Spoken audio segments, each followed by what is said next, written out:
Gusto mo bang malaman kung ano ang energy na darating sa'yo nitong 2026? Love, money, career, at hindi mo inaasahang pagbabago mo.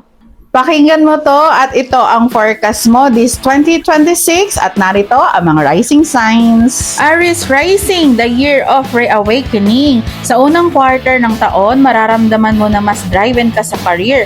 Parang bigla kang gigising isang araw at alam mo na ang gusto mong tahakin.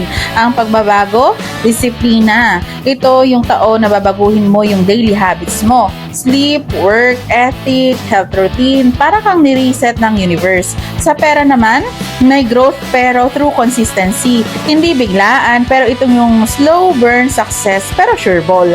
Sa love naman, kung single ka, 2026 nagsisimula ang heart detox. Nililinis muna ng universe yung pattern mo sa relationships bago ka i-align sa tamang tao.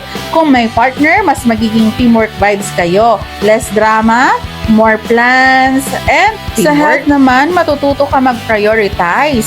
Stress management ang theme mo this year.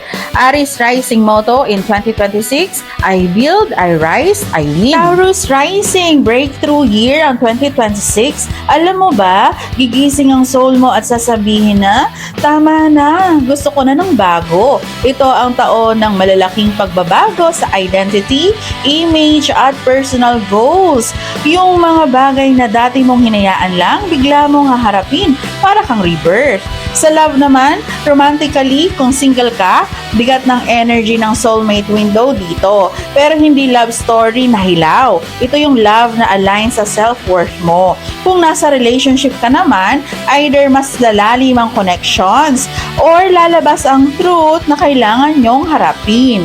Sa pera at career, may opportunities na di mo ini-expect. Pero ang highlight dito ay kumpiyansa mo. Pansin mo, magiging mas matapang ka sa pag-angat. 2026 is the year na maaaring mag-level up ang finances mo kapag nag-take ka ng calculated risk. Health, pagod ka mentally earlier in this year. So, importante ang grounding, pero by mid-2026, mas stable ka. Taurus rising motto in 2026, I transform, therefore I thrive. Gemini rising, expansion and alignment. 2026 feels like a breath of fresh air. Ito yung taon na mas lumalawak ang mundo mo. Connections, networking, travel, opportunities sa online work, or communication-based career. Sa career at pera, ang ganda ng flow.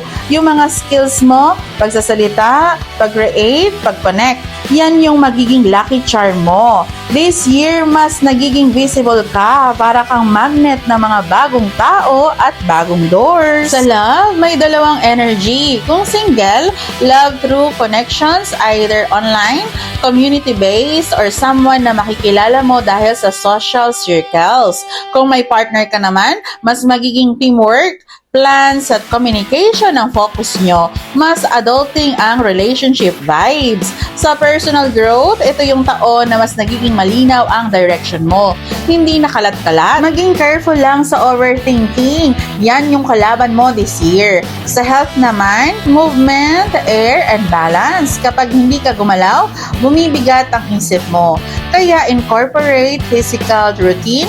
Gemini rising motto in 2026, I expand with purpose. Kung gusto mong malaman ng specific transit sa birth chart mo for 2026, sa love, money, career, magpa-reading na. Iba ang forecast kapag exact chart mo na mismo.